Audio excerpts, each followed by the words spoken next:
Hi, good morning. Let's talk about DevOps, DevSecOps, containers, Kubernetes. Are you using Kubernetes already? Cloud, containers, container orchestration, technologies like that. And I'm pretty sure you're using it in a sense of DevOps lifecycle, everything automated with CI/CD pipelines and security integrated. Cool, but you're the only one, at least brave enough to raise the hand. So the traditional approach, as in my introduction, were the silos, where the product owner does decide on some invention, on some service to develop or to change, and did tell them to the developer, do it, implement it. And the developer, as we all know them, and I worked as a developer as well, with lots of coffee and long time ago cigarettes, I was coding it and having change in mind, improvement in mind. And then, on the other hand, I was not in charge of driving my application. So there were other people in the operations which were in charge of, for stability, driving my new service or my adapted service. And just before the weekend, in some cases, I might have thrown a new package of software over the wall, deploy it, I'm out. The downside with the security here is that the security historically was not seldomly speed limited. No, you can't deploy that because we need other security to drive that securely, or we need to be compliant to this and that and encryption. So it sometimes slowed down the operations. And then, having in mind the changing landscape of workloads. So I'm working in security since nearly 20 years, actually. And I'm grown up with virtualization, which you all use since plenty of years. And I remember quite well the time when cloud came up. And nobody really did understand what the heck is the cloud. Is it rainy there? Is it stormy? Why do we use cloud? What is the benefit? But of course now we all know about the benefits of the cloud. It just takes seconds to start up 50, 100,000 virtual instances of something, or to create a new database, because someone else is caring for the back end and for all that physical physicals which are required to run that. And cloud evolved quite rapidly, and you could compare it potentially like a red star, a giant star, which is rising very fast and is getting enormous. But then the containers, the microservices, Docker, Kubernetes, Cryo, Mesos, you name it, it's more like a supernova. Everybody who thought that the public cloud is evolving at high speed, containers are doing that with more than light speed.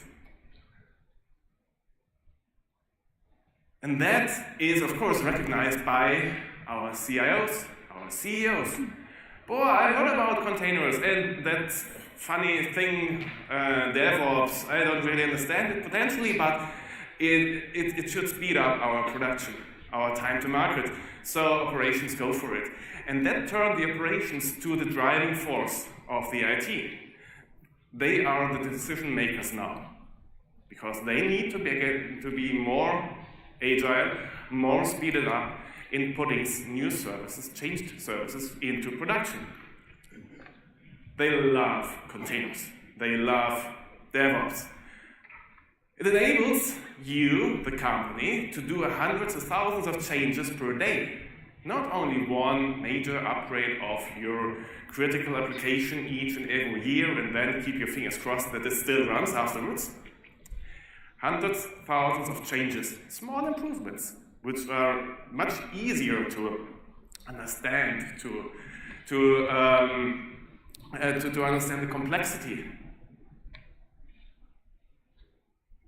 So, but what about all the tools we already have? All the security tools, all the automation tools. So we are just trying to put everything together by the use of APIs and by the use of other technologies to combine something, and of course some organizational processes as well. to get the benefits of that instant-on web server, that pre-built things we can potentially use, I don't know, and the ability to run the services everywhere, on-prem or in the cloud. And that changed, of course, the service model. Formally, and I have to admit, in my own lab at home, I do have some pets as well. So servers, driving my home automation, at least the base, which I am really taking care of it. And the same in your IT infrastructures. You gave the servers names like Asterix and Obelix, or Binemaya, Donald Duck, whatever. We all know that kind of servers. We did take care on that servers, or services, of course. And if there is a problem, we nurse them back. But in the era of containers, that did change. Just think on barbecue. So it's cattle. So if I need one, I take it. If one is at the right age, I make an appointment for a barbecue party. So I don't really take care on the individual. If I need another one, I just order another one. So that's containers, microservices. So I don't fix anything anymore. I don't patch anything. I just use it as long as it does work. And that leads us actually to the DevOps lifecycle. I would guess if I would ask you to raise your hands, everybody has seen that lifecycle before? Cool. So it's not a technical thing you have in mind. It's just about organizational processes, a paradigm. Yeah? So at the point zero, there is a plan. We need to do something. We need to build something and tell the coders, the developers, to code it, to realize it. And then if something got coded, it needs to be built and tested for functionality, of course. It then needs a kind of a release management to deploy it in higher stages, and to operate it and to monitor it, and potentially learn about problems, performance issues, whatever, to induce changes. And since we are willing to integrate all the known tools and potentially enrich it with new tools required to run that, it's getting really complex. So that's just a small little fraction of technologies, vendors in the space of DevOps.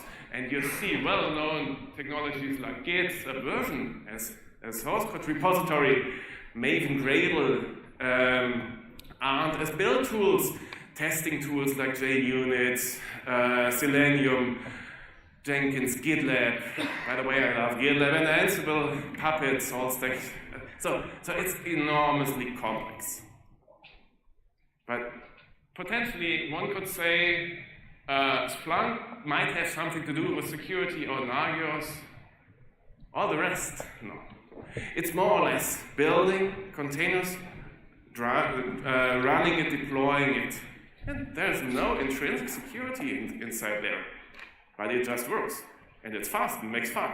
And each and every day, we get new technologies. Kubernetes. Everybody should know Kubernetes. Kubernetes gets a major release each and every 3 months. And Kubernetes was that technology requiring just 17 days to get 50 million users worldwide. Anybody know which application that was? Running on Kubernetes? Gaining 50 million users in 17 days? No? Pokemon Go. Yeah, compared to that, it did take, I believe, 64 years. 50 million people going by plane. Yeah, so the speed is enormous, which we are gaining here. So security, of course, does not like containers that much than operations, because the commonly used security tools are not as useful anymore as before. Going with Kubernetes, for example, Kubernetes is taking care on all that network. So a perimeter firewall or IPS system does not see that traffic anymore. And it constantly changes. The idea behind things like Kubernetes is that a container which is spawned up on that worker node and on that, and on 27 others as well, may run on totally different port servers the next day or the next minute. So it constantly changes in the network. So the networking, the load, the type of communication is in constant change. And since containers are known since, I believe it was 6 years only, everybody is learning. And building up a web server by the use of container, it's so easy. Just download an image from Docker Hub and use it, drive your own web server. It never was so easy. But who does really verify if that container image you just downloaded from a publicly server is secure? I checked lots of the most used container images from Docker Hub, and they all contain high critical vulnerabilities. But most people are not aware of that. So I said, unverified images, run without adaptions. Someone else did configure the HTTP daemon very nicely, I would guess. So because he is a professional, I'm not, I'm just using it, so I'll leave it as it is. You don't patch it, and the internal container network is a major issue for the security, which leads to vulnerable code, which leads to potentially included malware from public sources, embedded secrets, commonly found in available images. Insecure configuration, privilege escalation. Why doesn't that container image needs to run in privilege mode? So there's normally no reason for that.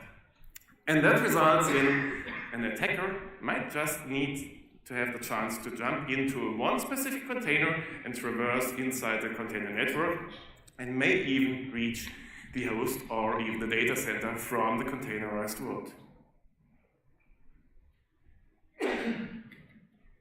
So what do we do now? So having all these nice fancy tools, and I love new tools. I always deal with the latest technology, and then I learn it, I get used to it, I talk about it, and then still searching for the next one. So I love it really, but how do we do it in a secure and a safe way? So there need to be some mind changes. The developer developing container images does not have the possibility anymore that someone else is driving it and taking the responsibility for that. He needs to be aware that he built it and he runs it. As soon as he is committing his code, the build pipeline, the CI/CD pipeline is going through to the production. And so each and every code change influences, modifies the production or customer's environment. So the developer needs to have that in mind. The operations needs to know that security is essential, even if we need to speed up things, even if we need to be as agile as possible because someone else told us to do that, and we have the budget for that.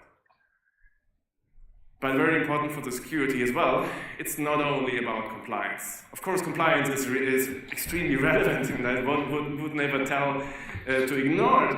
And security is absolutely relevant because I'm working for a security company as well.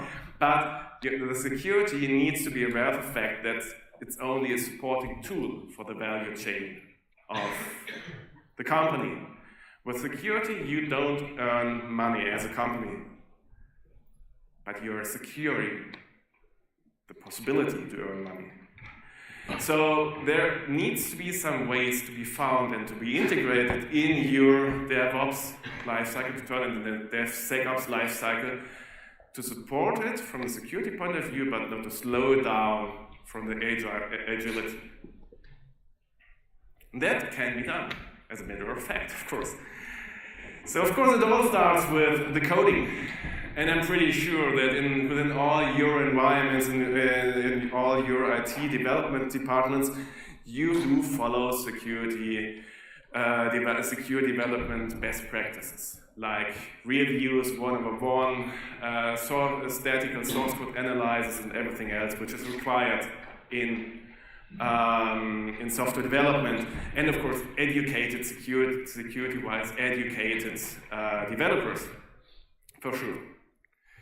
But then if you build something, you should analyze it as well a second time from a different perspective. You should analyze the built image. And just talking about containers, because everything else I was told is legacy. So virtualization is legacy. We want to get rid of our virtual servers, and we are putting everything into containers. So only containers for now.